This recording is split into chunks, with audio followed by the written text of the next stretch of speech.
welcome star of the Legends Championship, Will Gibson, driver in that series and multiple champion. Looking forward to this chat, but how are you?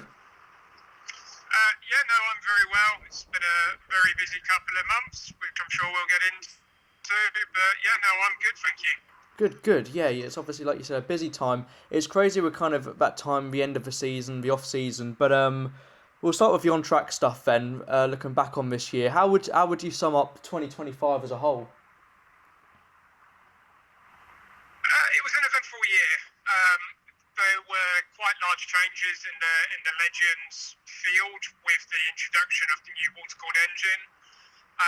That changed the dynamics of the racing quite a bit and probably gave some of the newer drivers I wouldn't say give them an advantage, but it took away some of the advantage that some of the more senior drivers, which I'm now classing myself as, used to have.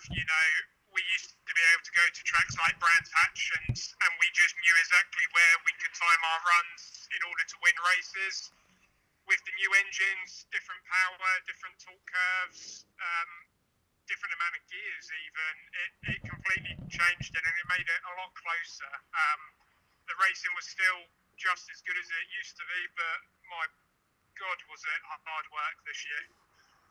So yeah, it was up and down. We won a lot of races. I think we managed to hit our 53rd career Legends win. We finished second in the championship, which was pretty good. Not quite the top step we wanted, but we had a little bit of bad luck as we were going along, which happens to everyone. To try and win it 3 times in a row would have been a mighty feat. And to come away second, I'm happy, but maybe just a tiny bit disappointed.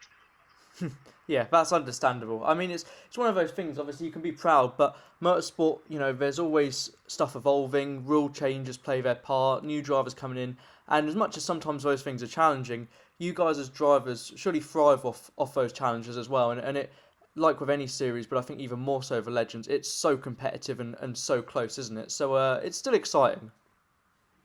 Yeah. I mean, we've got some fantastic drivers in the series. I mean, it really is a kind of champions of champions type series. Most of the front runners have won championships in anything from super stocks on the ovals, Grand Prix midgets. We've got gearbox go-karting champions. We've got normal karting champions. It's one of those championships where I think people sometimes come in thinking it's going to be a really easy run, and it really isn't. It takes a while. It does take a good couple of years to really get used to it. One of the team owners, I can quote him saying, "It's always a 3-year plan with Legends. You go in, you have your rookie year." You then have your sophomore year, and then your third year is when you really want to start looking at winning a championship. And Tyler that did win the championship, it was his third year. It took 3 years to do it, but he did it. And he's a cracking driver, and it's great to race against him. It's what really is great about Legends is you can go bumper to bumper, 2, 3, 4 wide all race long, and come out of the cars and you're all still smiling and buzzing for what just a great race it was.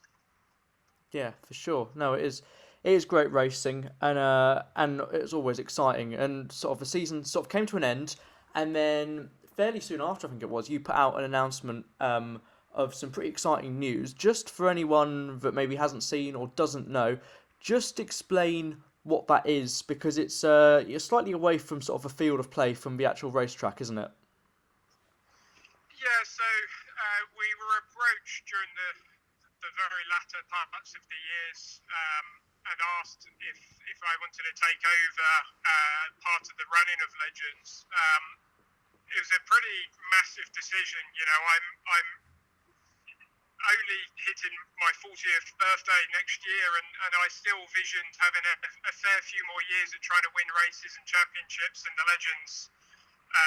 Legends field. So to have this opportunity presented to me initially took a little bit of time to just decide, but effectively the decision is that I will, and I have already taken over the commercial run-ins of Legends. So I now deal with all of the parts sales. And then through 2026, myself and Phil Cooper, who's the original importer of Legends and owner of the UK series, will work together with an end result being that I will take over full control of the commercial side and the running of the championship towards the end of next year, beginning of 2027. So next year's a semi-transition year for Legends. I've got lots of good ideas. You know, Simon and Phil have done a fantastic job running the series. Simon's been involved in it for 16 years now and introduced this new engine package for us all. And Phil, who many people will know, has been involved in Legends for over 30 years now. And it's finally got to the point where he's deciding retirement is on the cards for him. So it's exciting. I think it's so exciting for all of the drivers. A fresh look at things, a fresh approach can only be a good thing for everyone.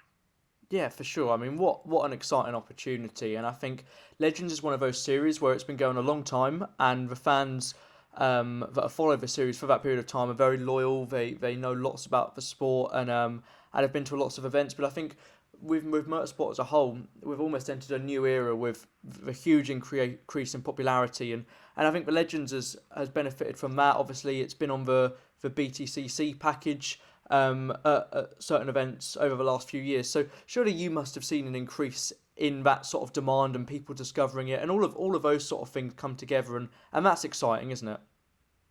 Yes, it is. You know, the touring cars has done absolute wonders for the championship. You know, we've introduced Legends to a whole new field of spectators and a whole new audience.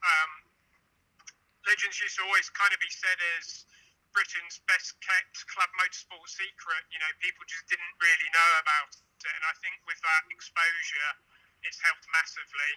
You know, we sell fans t-shirts at race meetings. We've sold a hell of a lot of merchandise over the last couple of years, and most importantly, we've made some brilliant friends along the time and over the years. You know, we have people that just come along just to come and watch Legends and to just cheer me on, and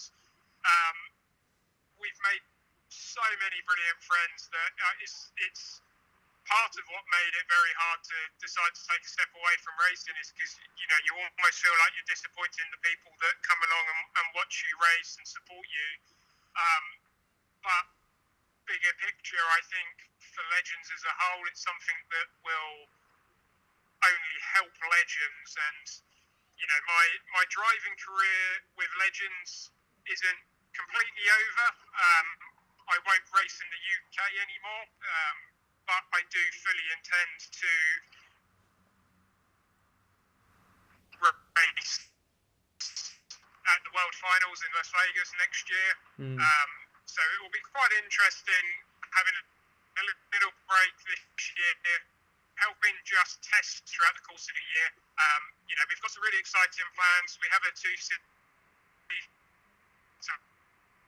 Legends that we plan on getting out as well. So, I may not race in the National Series. I'll definitely be driving the two racing in Vegas next year.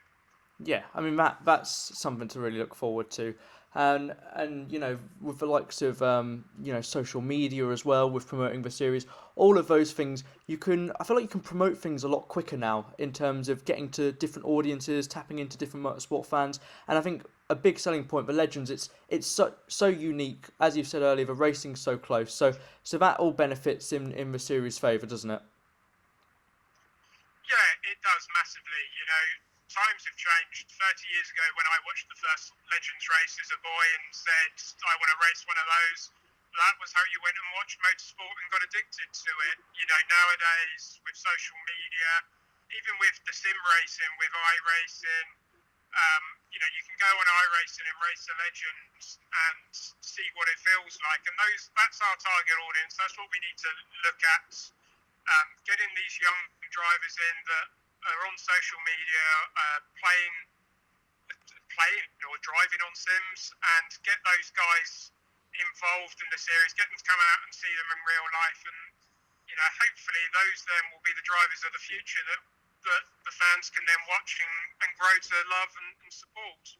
Yeah, for sure. No, it's a great point actually that the sim racing side of things, because I think you'd agree, motorsport arguably isn't accessible for everyone. Obviously, there's some big budgets often involved. I know Legends is, compared to a lot of other things, pretty cost effective, but motorsport, it's not always massively accessible compared to other sports, and sometimes people don't know how to get started. So the sim racing thing and opportunities like that are a great way for people to sort of get involved without sort of breaking the bank and doing it that way. So yeah, the sim racing is a great idea, isn't it?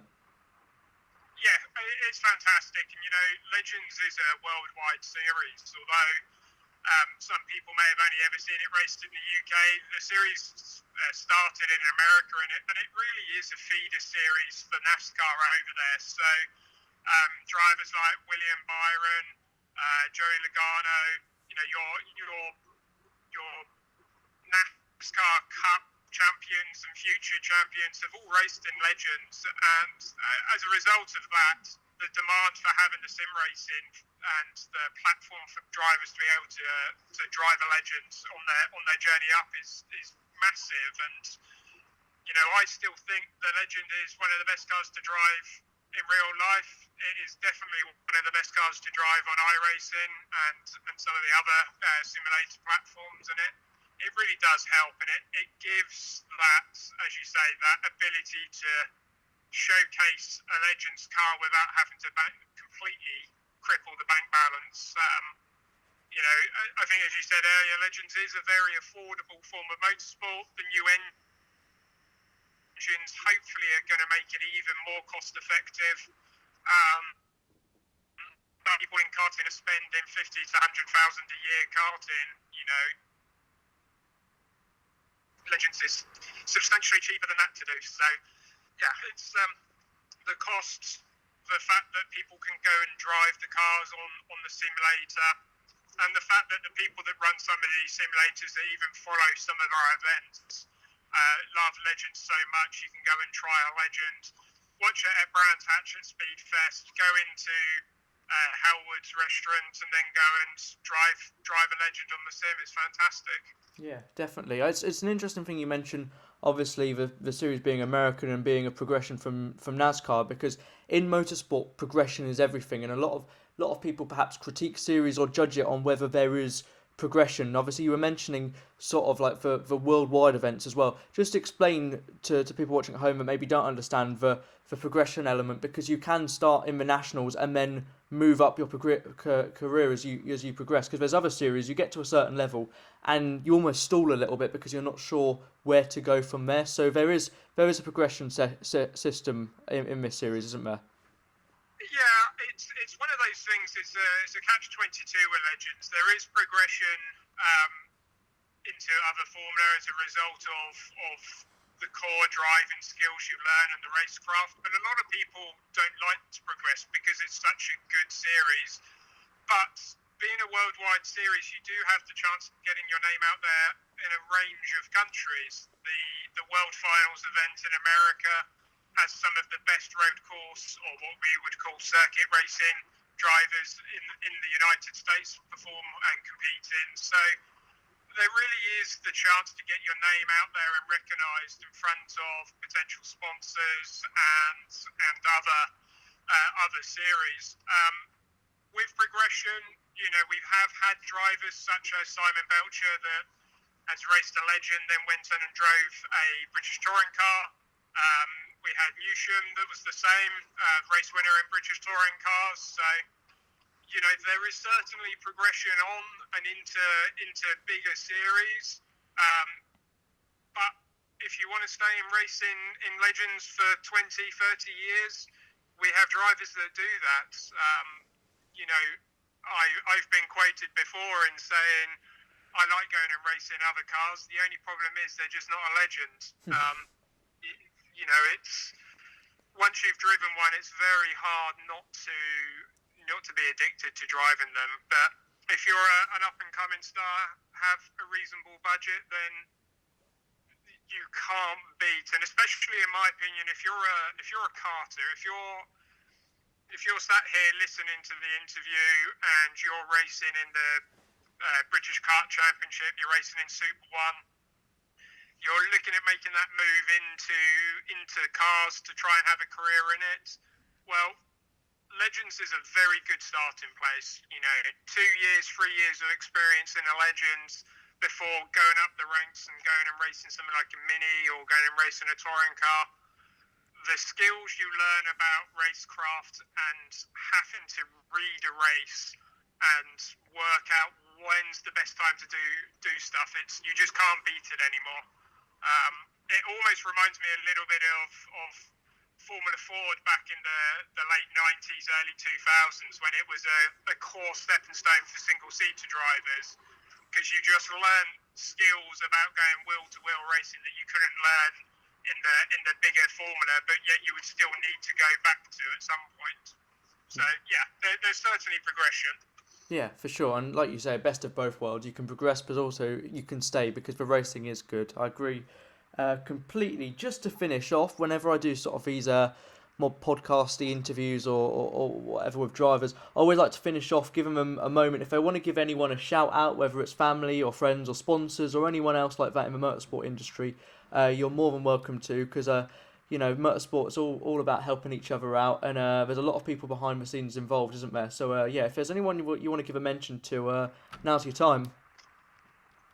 Yeah, I mean, I can't do an interview like this without thanking Phil and Simon for giving me the chance to take on the series and try and make the series as good as they've made it.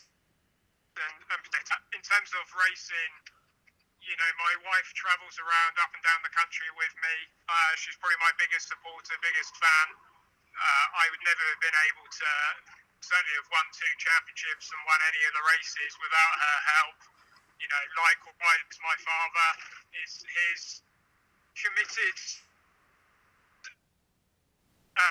with racing, and then just my team that used to come along and Will, and people like Scott, Den, Nick, Mike and his family, they all come along, give up their weekends, travel around.